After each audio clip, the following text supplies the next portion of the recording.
Salve, salve galera do intermédio, todo mundo na paz, todo mundo respeitando as normas de isolamento para enfrentar essa pandemia do coronavírus. Eu já estou preparado aqui, olha, já tenho a minha machadinha, já tenho o meu facãozinho básico, já tenho também, claro, um mel, tenho aqui também um álcoolzinho, tenho, claro, se não der certo as coisas, sabe, o brasileiro não pode ficar sem uma fita isolante para fazer aquela velha gambiarra. E se depois disso tudo tiver um tempo, a gente vai também, obviamente, ler um livrozinho, né, para deleite da alma e do intelecto. Bem, teremos que trabalhar dessa forma ao longo dessas quarentenas, não sei quantas serão, né? E a gente preparou um material sobre a orientação do nosso querido professor Elias, que definiu o tema, achou muito pertinente a gente tratar dessa questão. E hoje nós vamos começar aqui com o coronavírus, mas na verdade nós vamos falar sobre as epidemias, né? Vamos falar sobre como a sociedade humana, como a humanidade se relacionou ao longo do tempo, né, com as questões dessas pandemias que já nos afetaram aí há muitos séculos, há milênios, na verdade. E para que a gente também não cometa alguns equívocos, né, do ponto de vista histórico, de falas preconceituosas, como a gente tem visto circular aí na internet, dizendo que os chineses inventaram esse vírus e etc e tal, que é uma paranoia, mas que na verdade tem uma fundamentação histórica, porque sempre que a humanidade se viu diante de situações como essas, eles buscaram aquele, como a gente pode falar, um bode expiatório, né? Já foram os judeus, já foram os leprosos, enfim, isso não é uma grande novidade na história da humanidade. Por isso, a gente tem que ficar muito ligado no conhecimento histórico para evitar esse tipo de fala. Nossa perspectiva hoje é analisar as pandemias, né? Na verdade, como eu coloquei aí, as histórias das epidemias no contexto do percurso humano. Esses serizinhos aí, esses bichinhos bonitinhos, né, são as bactérias. Essas bichinhas têm muito tempo que estão por aqui. Acredita-se que mais ou menos aí 4 bilhões de anos elas estão circulando por aqui. E se essas bactérias pudessem dar uma entrevista a um historiador principalmente, elas poderiam revelar muitos aspectos da trajetória da humanidade que ainda hoje são incógnitas, né? Sem falar que essas bichinhas aqui são muito mais resistentes que qualquer super-herói que você já tenha visto aí nas telas de cinema. Por exemplo, eu separei duas aqui que eu achei extremamente salutar. Existe a Theobacillus concretivorus, que vive dentro do ácido sulfúrico. Essa eu também não sabia, viu? Além dessa, uma coisa surpreendente, existe a Micrococcus radiophilus. Essa vive em lixo radioativo. Imagine vocês aí como esses animais, né, são fantásticos. Pois bem, pegando aqui a nossa temática sobre as epidemias, vamos analisar o seguinte. Desde a antiguidade, a humanidade, obviamente, ela é atingida por esses acontecimentos. Iniciando a nossa trajetória, começaremos pela antiguidade para compreender os impactos das epidemias. Nesse período do mundo antigo, não havia, obviamente, explicações de ordem racional, científica, biológica que explicasse tais fenômenos. Os antigos recorriam, então, aos mitos, né? Então, fenômenos da natureza, infecções, eram obras das forças divinas representadas por vários deuses. Na civilização grega, da qual a cultura ocidental é uma grande devedora, as doenças eram enviadas pelo deus Apolo. Se as doenças infecciosas eram enviadas por um deus, nada mais cabível para a cura do que recorrer também a um mito. E assim nasceu o mito segundo o qual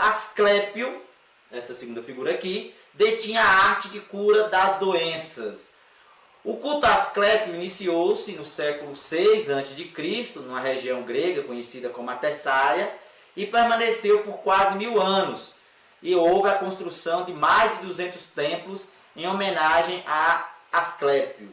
No altar, a sua figura era representada tendo nas mãos um bastão, no qual se enrola uma serpente, que até hoje é o símbolo da medicina. Também no mundo grego nós tivemos várias guerras. Uma delas, a guerra entre gregos e persas. Os persas eram chamados pelos gregos de medos. No século VI a.C., eles tornaram-se um grande império, conquistando o planalto do Irã, avançando sobre a antiga Mesopotâmia, a Assíria, a Palestina, a Turquia atual, chegando mesmo a Mileto, por exemplo, a cidade polo do pensamento filosófico.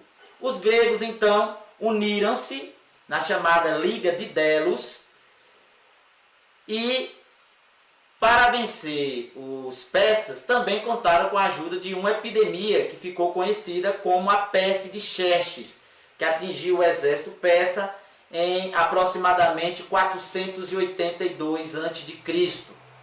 Não só nessa situação os gregos se viram diante de um inimigo invisível, mas também em 429 a.C., o próprio Péricles, né, chefe do Império Ateniense, aquele que reconstruiu Atenas como nós a conhecemos hoje, foi vítima também de uma epidemia no ano de 429 a.C. Depois disso nós vamos ter a ascensão do Império Romano, principalmente na sua segunda fase, chamada fase republicana, sob o comando dos senadores, dos magistrados, figuras que representavam os patrícios, os bem-nascidos, os donos de terra. Com a expansão, logo após as guerras púnicas, né, contra a cidade fenícia de Cartago, Roma conheceu prestígio, conquistou terras, riquezas, cultura, a influência principalmente da cultura grega, escravos, mas também as doenças, né? Quanto mais Roma se expandia, mais contatos estabelecia e, obviamente, mais suscetível às epidemias. Uma civilização extremamente urbanizada, para você ter uma ideia que Roma teve mais de 1 milhão de habitantes no seu apogeu, estava demasiadamente suscetível às doenças. Em 451, por exemplo, a cidade foi atingida por uma epidemia que matou não apenas os escravos, né, a classe social mais vulnerável, mas também membros do Senado, tribunos da plebe, cônsules, né, que exerciam poder dentro da República Romana, e chegou a atingir mesmo animais como gados e carneiros.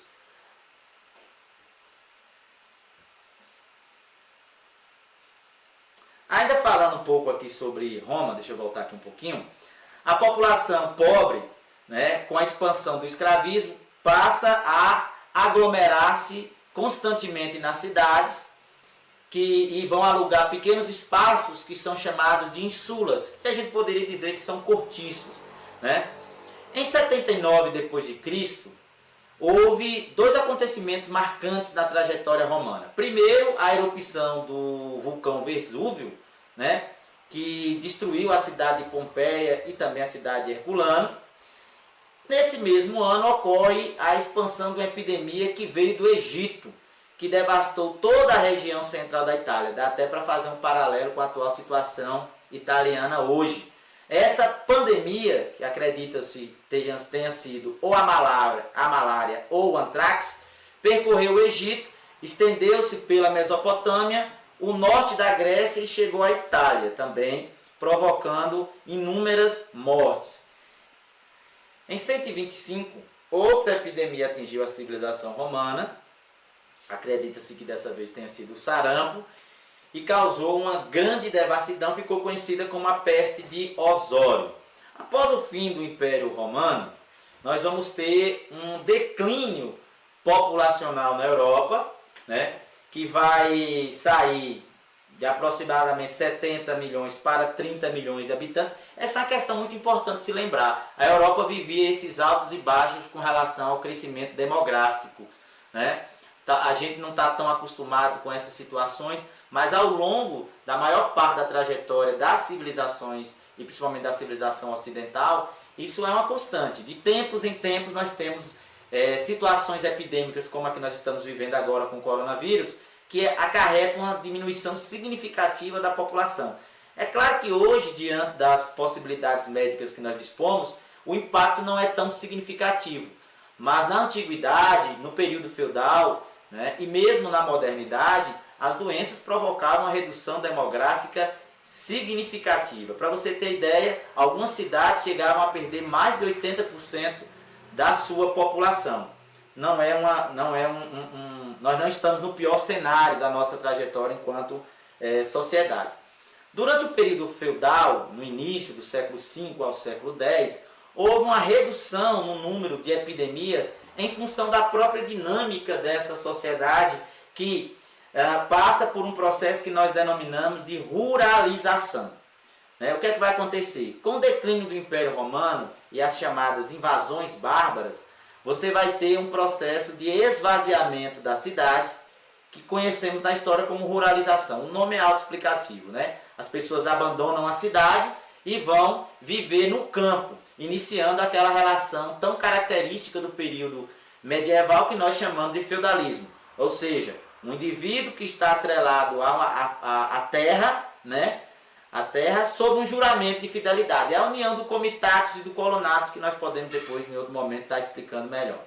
Quando houve a fragmentação do território romano do Ocidente, diga-se de passagem, nós vamos ter o seguinte: os visigodos, né, vão ocupar a região da atual Península Ibérica, os vândalos vão ocupar o norte da África, com exceção do Egito, os francos, a Europa Central, basicamente no que hoje é o território da França, conhecido na antiguidade como a Gália, os ostrogodos, o norte e parte da Península Itálica, né? Os saxões, os anglos, o que a gente chama hoje da Grã-Bretanha, a Britânia. Então você vai ter um cenário de uma sociedade bastante ruralizada. E isso faz com que as epidemias decaiam de maneira significativa, porque você já não tem mais as mesmas aglomerações, né? Esse processo, como eu bem falei anteriormente, dura 5 séculos. E nós teremos basicamente aí, durante esses 5 séculos, 2 acontecimentos históricos que não são necessariamente epidêmicos. Primeiro é a consolidação do cristianismo, ou a formação da cristandade ocidental, como diria Legoff, e o outro, no século VII, é o aparecimento do Islã, que vai ter um processo de expansão grandioso, velocíssimo, né? Conquista todo o norte da África, entra na Europa pela Península Ibérica a partir do século VIII, e isso vai gerar um impacto bastante importante. Uma informação relevante é pensar o seguinte: aquela imagem que nós temos do mundo medieval cristão, ela é diferente no mundo medieval muçulmano. Os muçulmanos tinham assim um desenvolvimento urbano, um desenvolvimento científico, um desenvolvimento médico muito diferente daquilo que você vai observar na França. Se a gente pudesse fazer o comparativo entre a Península Ibérica muçulmana e a França feudal, né, a França dos francos, você iria observar diferenças gritantes. Os muçulmanos não sofreram tanto com episódios epidêmicos porque não perseguiam, não havia a hegemonia do pensamento religioso em contraposição ao pensamento científico. Na verdade, eles conseguiram aliar essas duas questões. Para o muçulmano, o desenvolvimento intelectual, em qualquer área, seja na área médica, na área astronômica, na área matemática, nada mais era do que a própria evidenciação do Deus, no caso, Alá. Enquanto no mundo cristão medieval havia uma perseguição aos cientistas, aos astrônomos, ou seja, qualquer um daqueles que pudessem ameaçar a hegemonia do discurso da igreja, que estava demasiadamente preocupado em realizar o que nós chamamos de formação da cristandade ocidental, fazer da Europa um nicho de cristãos e daí futuramente, obviamente, para todo o planeta. A partir do século XI, né, do ano 1000, houve o chamado movimento renascentista ou renascimento comercial e urbano.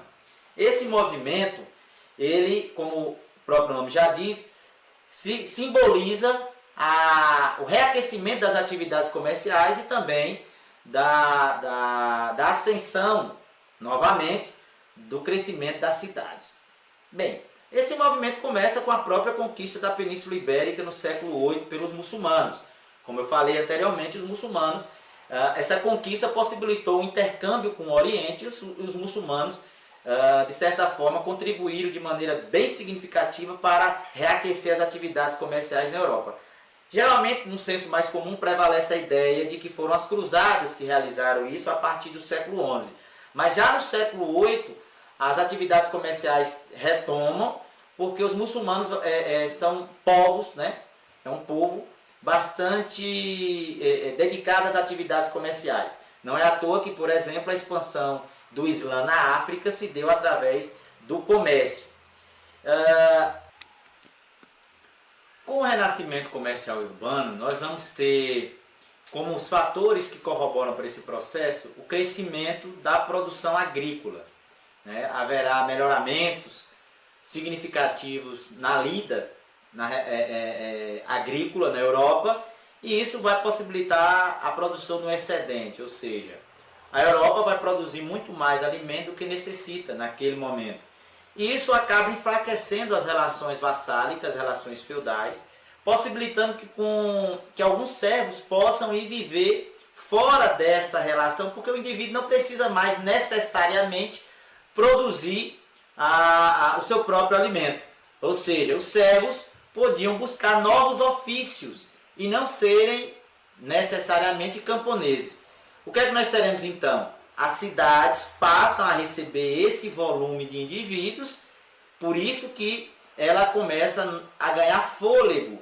As cidades, após o fim do Império Romano, elas não desaparecem, elas sofrem um processo de encolhimento, fruto da ruralização, mas com a retomada das atividades comerciais provenientes desse excedente agrícola, as cidades voltam a crescer, aí o Renascimento, e é nesse período, por exemplo, que nós teremos o aparecimento da burguesia, uma camada social vinculada especificamente às atividades comerciais, né? De maneira, claro, muito, como é que eu poderia dizer, inicial, né? Mas já surge ali também no movimento Renascimento Comercial e Urbano. Outro ponto importante é que durante esse período, que vai mais ou menos do século XI, do ano 1000, ao século XIV, os anos 1300, as epidemias na Europa serão bastante diminutas.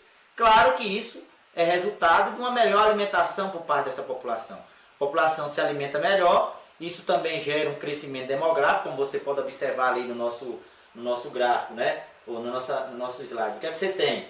Há uma população que vai sair de 42 milhões de indivíduos na Europa no ano 1000, e em 300 anos essa população vai aumentar para 73 milhões. É um crescimento bastante significativo. Você tem mais alimentos, você tem menos epidemias e também você vai ter menos guerras. E isso ajuda a explicar um pouco o porquê desse crescimento populacional. A partir do ano 1000 também, né, especificamente a partir de 1096, iniciaremos aquilo que chamaremos de cruzadas. As cruzadas, elas têm no seu íntimo, no seu bojo, diversos interesses. Quando você faz a leitura das cruzadas relacionando-as apenas às questões de ordem religiosa, você está sendo muito inocente. As cruzadas envolviam interesses, claro que de ordem religiosa, a ideia de reconquistar Jerusalém, da mão dos infiéis, especificamente os muçulmanos, mas você precisa lembrar também que havia as relações de poder, havia as relações de interesse, havia as relações comerciais, que na verdade as relações comerciais são aquelas que mais saem beneficiadas do processo das cruzadas durante os 2 séculos em que ela foi praticada. Em paralelo, você vai ter nesse intercâmbio, nessa saída de europeus, né, nobres europeus, seus exércitos para a Palestina, esse contato vai trazer para a Europa novas doenças, gerando outras epidemias. Ou seja, a Europa estava desacostumada das epidemias, né? E as cruzadas vão, de certa forma, corroborar para a chegada de duas, principalmente, que é a lepra, né? E a peste bubônica, que acredita-se, obviamente, tenha chegado com essas cruzadas. A lepra, para você ter uma ideia aqui, ela provavelmente chegou ao Mediterrâneo ainda no período do Império Macedônico, das conquistas de Alexandre o Grande, de Alexandre Magno. Mas ela não se expandiu, né? Ficou ali de forma reduzida. Durante o período romano, ela também vai atingir o Egito, o Oriente Próximo, como eu já havia dito aqui, e chega à Península Itálica. Observe como a Itália é um ambiente de entrada de epidemias na Europa. Isso aí que a gente está assistindo hoje não é uma novidade do ponto de vista histórico. O que é que você vai ter? O início das cruzadas coincide justamente com a ascensão da presença dos leprosos no território europeu, isso por volta do final do século XI, né? E a igreja vai assumir um papel preponderante no combate à lepra. Né? Há uma relação no Antigo Testamento hebreu, no livro de Levítico, que descreve essa doença de pele como uma impureza da alma, né? E as pessoas que possuem esta doença deveriam ser banidas da comunidade para a sua própria purificação. Os leprosos entram no rol das figuras heréticas, símbolo do período medieval, ou seja, o leproso é um pecador. Isso é um elemento fundamental, assim como os bruxos, como os feiticeiros, como as prostitutas, como os sodomitas, como os judeus, né? E eles vão ser acusados, os leprosos serão acusados várias vezes de tentar envenenar a população. Lembre-se, não havia o conhecimento científico, biológico que explicasse essas doenças. Então ela era vista no período medieval, onde o discurso hegemônico é o da Igreja Católica, o leproso ele é um pecador. A doença é vista como uma punição. Então eles foram duramente perseguidos, mortos, além do processo de afastamento, do exílio que vai ocorrer com a formação de vários núcleos de leprosos na Europa. Alguns não, na verdade, a maioria era expulsa da comunidade para bosques próximos, eram obrigados a utilizar um sino que evidenciava a sua aproximação. Então, os leprosos vão sofrer perseguições. Essa doença ela está intimamente relacionada à construção do discurso religioso dentro dessa perspectiva de punição, né? A peste bubônica ela chega na Europa também através das cruzadas, do reaquecimento das atividades comerciais. Durante muito tempo evidenciou-se, né, a culpa dos ratos nesse processo, porque o rato carrega pulga, a pulga carrega, né, o agente causador da doença, o Yersinia pestis, né, o bacilo. Porém, pesquisas mais recentes evidenciam que o ser humano é o responsável por essa expansão da peste bubônica na Europa, em função da pouca higiene. Então, o rato, claro que ele carregava também a pulga, mas o ser humano carregava muito mais, e o ser humano tinha uma dinâmica, né, de circulação, de mobilidade muito maior do que os roedores. Então, hoje a gente fala sempre, os ratos levam a doença para a Europa, mas é o ser humano que dissemina isso aí, porque ele caminha demais, né? Não se esqueça que durante esse período há uma mobilidade social bastante significativa, porque a maior parte da população é miserável, e dentro do contexto da miserabilidade, a mobilidade é uma possibilidade de ascensão econômica. O que é que essa doença traz, né? A pessoa que é infectada pelo bacilo Yersinia pestis, ela começa a desenvolver um quadro de aumento das glândulas, né, linfáticas, que ficam nas regiões, aqui debaixo do braço, na região aqui da virilha. E essas glândulas aumentam o tamanho, você vai ter a formação no interior de um quadro de pus, né? Aí surge um bubão, daí vem o nome peste bubônica, como eu falei, comum nas axilas, na virilha. O bubão ele pode atingir um tamanho mais ou menos de um limão. Você vai ter dores pelo corpo, dor de cabeça, mal-estar, falta de apetite, febre, esses bubões que são extremamente dolorosos. Essa doença pode progredir, atingir outros órgãos do indivíduo, né? Vai causar uma diminuição da pressão sanguínea, as regiões, principalmente as extremidades do corpo, deixam de receber uma oxigenação adequada, o que gera um quadro de azulamento e escuridão da região, daí o nome peste negra. Os órgãos param de funcionar e o indivíduo, obviamente, vai a óbito. Essa doença ela vai gerar um impacto monstruoso na Europa, né? Ela começa por volta de 1347 e só vai desaparecer da Europa de maneira definitiva em 1720, para você ter uma ideia. Ela tem um pico no século XIV, mas até o século XVIII a Europa convive com essa doença de tempos em tempos, né, em caráter epidêmico, né? O impacto dessa doença é gigante, principalmente na demografia da Europa, que vai sofrer um declínio na ordem aí de 30%. Ou seja, a população que a Europa tem no século XIV só será mesmo no século XVII. Veja que serão necessários 300 anos para que a Europa se recupere do impacto da peste bubônica, né, nesse século XIV. Um outro momento importante a ser lembrado aqui é a expansão ultramarina, a conquista de novos territórios, e isso gera um impacto de ordem mundial importante. Primeiro, coloca em xeque algumas afirmativas bíblicas, o que fortalece o pensamento racional do movimento renascentista, né? O colonialismo é uma estrutura de exploração territorial que tem como finalidade primeira. Então, a chegada da sífilis à Europa coincide com a chegada dos europeus à América, né? Muitos acreditam que a doença tenha sido levada da América para a Europa. Não é nada conclusivo, mas a ideia predominante é essa. A sífilis, quando ela chega à Europa, ela rapidamente vai ser atribuída aos devaneios sexuais, à prostituição, né? Como você pode observar aqui, as mulheres prostitutas que já vinham sendo perseguidas durante o período medieval simbolizam o antro, né? O elemento disseminador dessa doença.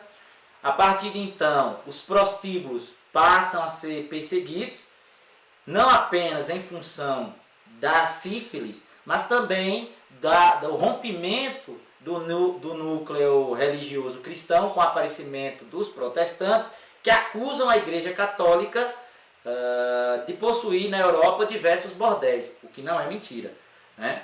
O que não é mentira. Depois disso, você vai ter já no período das revoluções, no final do século XVIII, início do século XIX, o processo de transformação da sociedade proveniente da Revolução Industrial, uma aglomeração maior de pessoas. Ou seja, a Revolução Industrial é o início também da formação das grandes metrópoles. Isso que nos parece tão comum hoje é algo bastante recente.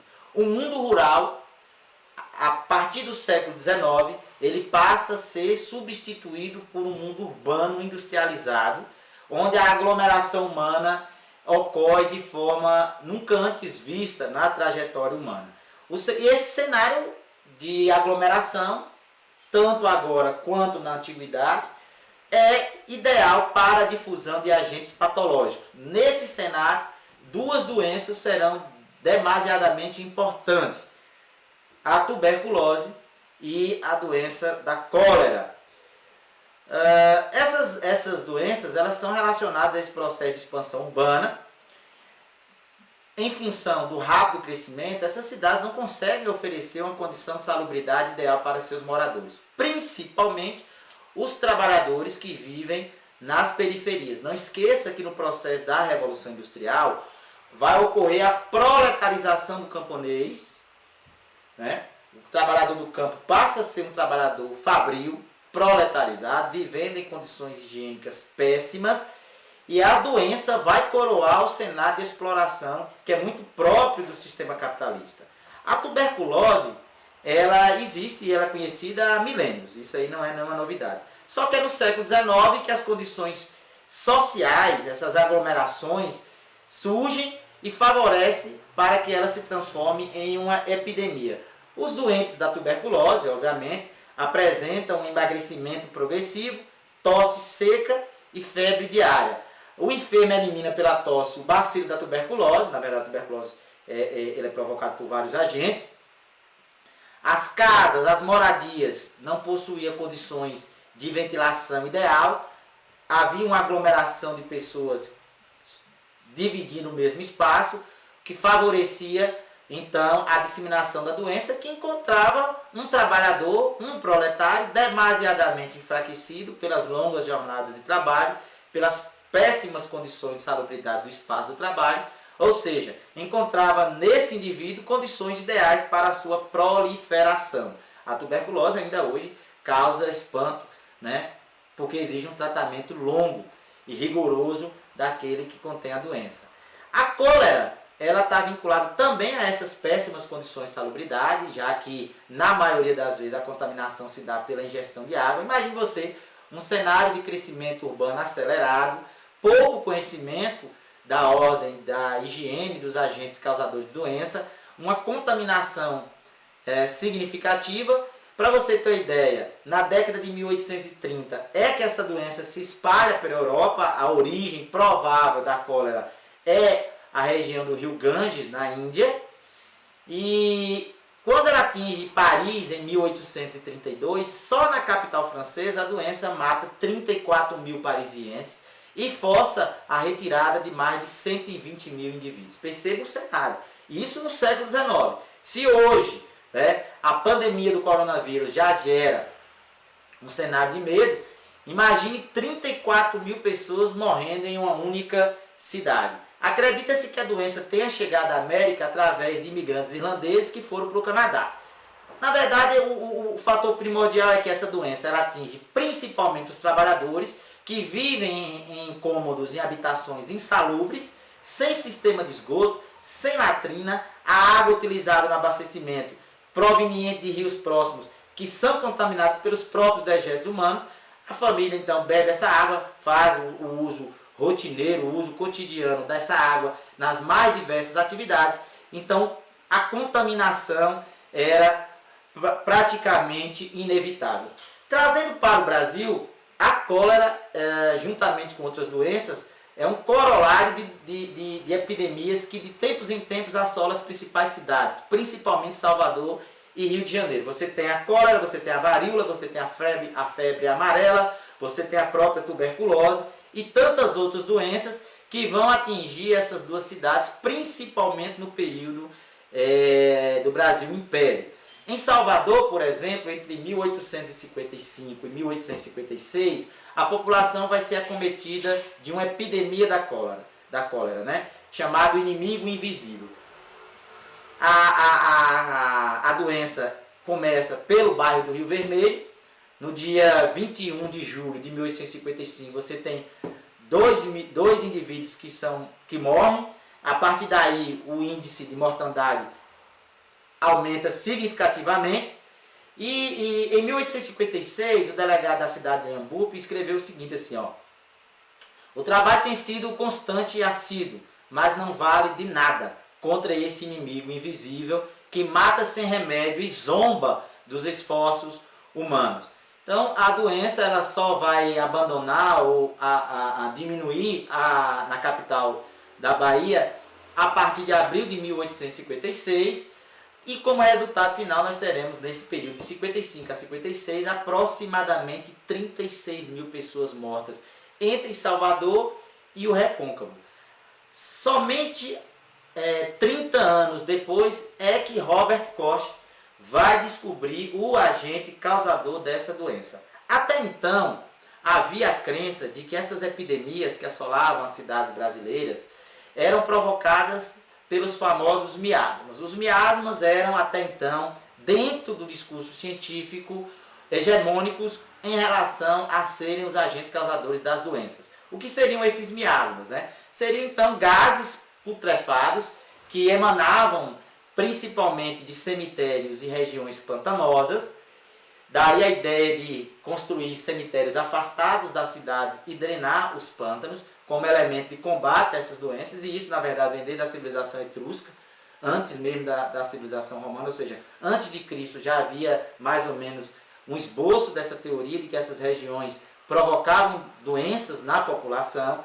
E a teoria dos miasmas ela só vai se enfraquecer no final do século XIX, quando nós teremos dois grandes pesquisadores que vão descobrir diversos agentes causadores das doenças e das epidemias.